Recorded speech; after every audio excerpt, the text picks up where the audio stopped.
नमस्कार साथियों। पश्चिम बंगाल के चुनाव का तारीख अनाउंस हो चुका है और पश्चिम बंगाल में चुनाव के लिए सारी तैयारियां अब जोर शोर से शुरू हो चुकी हैं। बिल्कुल। और इस बार तीन पार्टी, एक महागठबंधन, एक तृणमूल कांग्रेस और बीजेपी, ये तीनों एक दूसरे को टक्कर देती नजर आ रही हैं। अब सभी लोग जानते हैं कि टक्कर कौन दे सकती है। टीएमसी और बीजेपी में टक्कर रहेगा, तृणमूल और कांग्रेस और वामपंथ लेफ्ट ये सब तो जानते हैं थर्ड पे आते हैं। और इसमें दिलचस्प बात क्या है कि पिछली बार चुनाव हुआ था जो पश्चिम बंगाल का, वो 8 चरण में हुआ था।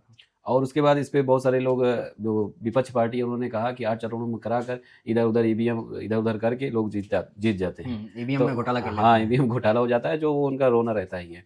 इस बार 2 चरण में हो रहा है। अच्छा, 2 चरण में हो रहा है, 23 और 27 शायद। हाँ, 23 और 29। 23 अप्रैल और 29 अप्रैल। आने जाने में कुछ टाइम लगेगा, तो इसलिए 23 और 29 अप्रैल ये रखा गया और 4 मई को आ रहा है रिजल्ट। इतनी फास्ट हो रहा है, बहुत बढ़िया भी है, ज्यादा उसमें उलझना भी नहीं चाहिए। जब 8 चरण में होता था तो लोगों को लगता था कि कहीं ऐसा तो नहीं कि ईवीएम का अदला बदली हो जाता है, कुछ ऐसा हो जाता है, कुछ वैसा हो जाता है। तो इसलिए इस बार किया गया 2 चरण। और ये शायद किसी की डिमांड भी रही कि भैया ज्यादा, विपक्ष की डिमांड थी कि ज्यादा चरण में आप मत करो, एक ही 2 चरण में निपटाओ। पूरा बिहार, पूरा जो पश्चिम बंगाल है उसको 2 चरण में निपटा दिया गया है इस बार, है ना। जो चुनाव आयोग है इस बार 2 चरण में पूरे पश्चिम बंगाल का चुनाव कर रहा है और बड़ी जल्दी रिजल्ट आ जाएगा, 4 मई को रिजल्ट आ जाएगा। अब ये जो डेट अनाउंस हुआ है 23 अप्रैल का और 29 अप्रैल का, इस पे भी विपक्ष को दिक्कत है। इस पे क्या दिक्कत है? इस पे ममता बनर्जी कह रही हैं ये जल्दी अनाउंस किया गया और हम तैयारी नहीं कर रहे हैं। और इसमें बीजेपी की चाल है।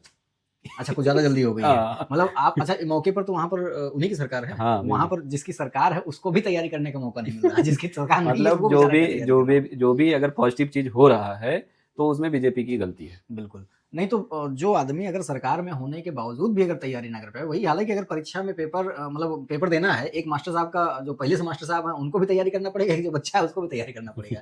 तो ये बड़ा अजीब सा उनका वो रुख है। इसका कारण नरेंद्र मोदी। नरेंद्र मोदी तो हर चीज के कारण है। और फिलहाल ये ये 2 चरण में चुनाव हुआ, इसका देश में कुछ तो फर्क पड़ेगा, क्योंकि जब 8 चरण में चुनाव होते थे ना तो पूरे 1-2 महीने लग जाते थे। पूरा 1-2 महीना लग जाता था, पूरी सिस्टम, पूरा व्यवस्था डिस्टर्ब रहता था। अब जैसे 2 चरण में हो रहा है, फिर धीरे धीरे, मतलब एक ये भी तो आंदोलन में आया था कि लोगों की डिमांड थी कि 1 नेशन 1 इलेक्शन भी होना चाहिए। तो शायद ये इस पे विपक्ष राजी नहीं हुआ, इस पर राजी नहीं हो रहा। लेकिन अभी जब ये 8 चरण के बजाय 2 चरण में अगर हो गया, 10 दिन में चुनाव कंप्लीट हो रहा है। 23 से चालू है, 4 मई को रिजल्ट आ जाएगा। 4 मई को रिजल्ट आ जाएगा। उसके बाद 7-8 को शपथ ले लेंगे जो जीतेगा। तो ये ना बड़ा अच्छा एक संदेश जाएगा, 2 चरण में चुनाव हो रहा है। और हो सकता है भविष्य में करते करते करते विपक्ष का और सब लोगों का एक विचार बन जाए कि 1 नेशन 1 इलेक्शन पर भी बात शायद। हाँ, एक ही बार में सब खत्म करो, हर साल चुनाव, इससे पूरा डिस्टर्बेंस बना ही रहता है। चुनाव होता ही रहता है। चुनाव आयोग जो बनाया गया है उसकी जिम्मेदारी पूरे साल भर कहीं ना कहीं लगी रहती है। आपको क्या लगता है ममता बनर्जी इस बार जीतेंगी?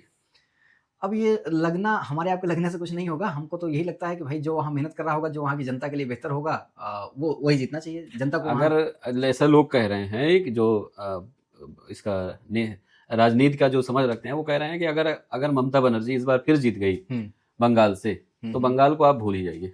हाँ, जैसे पाकिस्तान अलग हुआ, उधर कश्मीर में भी कुछ ना कुछ अलगाववादी हो रहा है, बांग्लादेश अलग हुआ, वैसे ही पश्चिम बंगाल को भी माना जा सकता है कि ये तो सही बात है कि कुछ वहाँ पर ऐसी चीजें हो रही हैं घुसपैठ के माध्यम से कि संभावना है कि अगर दोबारा से ममता दीदी आई, तो ये लोग कह रहे हैं ऐसा कि बंगाल भी भारत से जा सकता है। और इससे बंगाल ही बाहर नहीं जाएगा। जो चिकन नेक है, उसके बाद अरुणाचल प्रदेश, उधर सारा वो पूरा का पूरा साफ होगा। और आप ये समझिए, ये 23 और 29 को 2 चरण में जो चुनाव है, इसमें सिर्फ ये चुनाव सिर्फ भारत के लिए नहीं है। ये आसपास के जो देश हैं, चाहे वो चाइना हो, चाहे वो नेपाल हो, चाहे वो आपका बांग्लादेश हो, ये सब उस चुनाव पर पूरी नजर बना के रखेंगे कि यहाँ पर हम कैसे अग्रेसिवली जो है ला करके हम अपने पक्षधर को जिताएं। हाँ, है ना। तो इसमें सभी बांग्लादेश वालों, पश्चिम बंगाल वालों से आग्रह है कि आप अपने भारत को टूटने से बचाएं, अरुणाचल प्रदेश को टूटने से बचाएं भारत से, और इस बार सत्ता परिवर्तन करें, क्योंकि हर बार एक ही मुख्यमंत्री है। जैसे हम देखिए यूपी में बदल दिए, अब बढ़िया चल रहा है।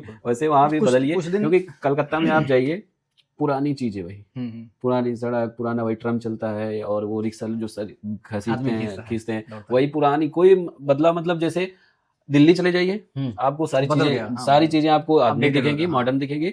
कलकत्ता चले जाइए, आपको सन 60 वाले 70 वाले दिखेंगे। वहाँ कोई परिवर्तन नहीं लगता है कि हम पुरानी दुनिया में कहीं आ गए, वो भविष्य में आ गए, वो भूतकाल में आ गए। नहीं, हो सकता है वो अपनी पुरानी धरोहर को संजो के रखना चाहते हो, इसलिए विकास नहीं कर रहे हैं। आप पता चला 20 साल बाद जा रहे हैं, वो 20 साल पहले गए थे तो देखे थे टमटम चल रहा था, आदमी दौड़ रहा था, लेकर चल रहा था। आप 20 साल, अरे हम कलकत्ता ही है, कहीं और आएंगे, इसलिए वो धरोहर बचा के रखें। दिल्ली मेट्रो में घूमिए और कलकत्ता मेट्रो में घूमिए, दिल्ली मेट्रो लगेगा कि आधुनिक है, सब कुछ बढ़िया। कलकत्ता मेट्रो में लगेगा कि साला पता नहीं किस जमाने में हम आ गए हैं। ऐसे पहले दुनिया भारत में सबसे पहले कलकत्ता में बना था मेट्रो। हाँ, तो चलते चलते पुरानी भी तो हो गई होगी, बहुत एकदम पहले बनी। मदेरा काला वो जो चीज पहले जहाँ बनी होगी, हो सकता है चलते चलते पुरानी बन गई, उसको रिजुविनेट ना किया गया। ये भी हो सकता है, दिल्ली उल्ली मत बाद में आई है।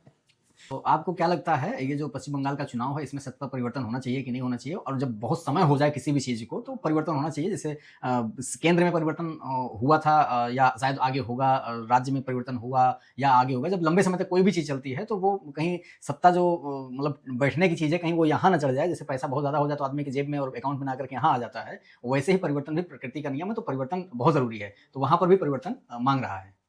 और ये ज़रूरी भी है, परिवर्तन होना ज़रूरी। इससे क्या होगा कि जो डेवलपमेंट है आपके यहाँ पश्चिम बंगाल वाले, इसमें कह रहा हूँ कि जो डेवलपमेंट नहीं हो रहा है, जैसे पुराने ही चल रहा है, मॉडर्न तरीके से नहीं प्रदेश को बदला जा रहा है, तो एक बार परिवर्तन कीजिए। उसके बाद अगर तरक्की नहीं करते हैं तो फिर आप उन्हीं को जिताइए। फिर जो मौका है, हाँ, मौका है आपके पास।